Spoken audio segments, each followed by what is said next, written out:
हरियाणा प्राकृतिक खेती की दिशा में नई क्रांति की ओर कदम बढ़ा रहा है।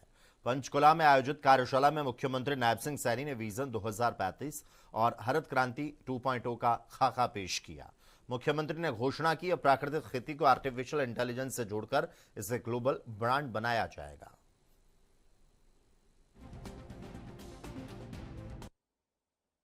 साथियों, कि ये प्राकृतिक खेती की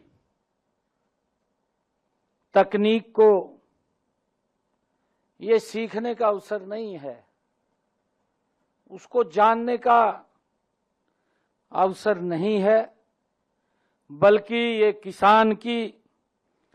किसान और प्रकृति के उस अटूट रिश्ते को फिर से मजबूत करने का ये अभियान है।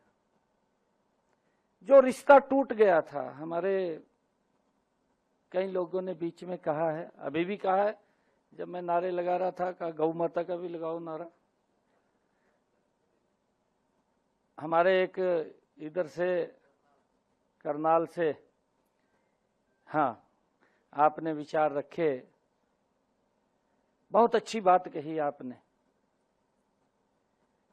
धरती माता, गौ माता, ये संबंध था, और ऐसा ये संबंध था कि इससे व्यक्ति धन और धान्य से भरपूर हो जाता था। ये ऐसा संबंध था। कहीं ना कहीं हम उससे दूर हुए हैं, और दूर हुए तो प्राकृतिक आपदाओं ने हमें घेर लिया है।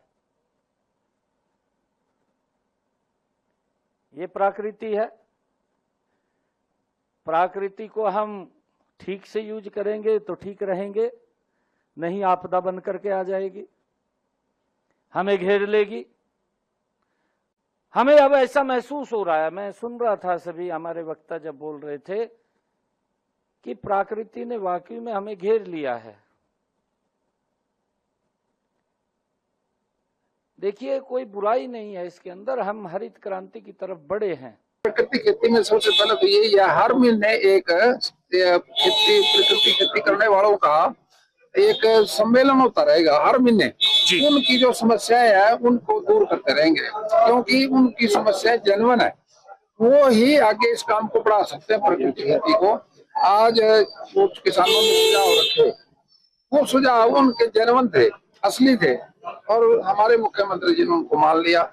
हमारे प्राकृतिक खेती की आज 21वीं सदी की जरूरत है, और विकसित भारत के लिए 2047 तक हमने 20% जमीन को प्राकृतिक खेती के अंदर लेके आना है, ताकि हम आने वाली पीढ़ियों की सेहत को बचा सके।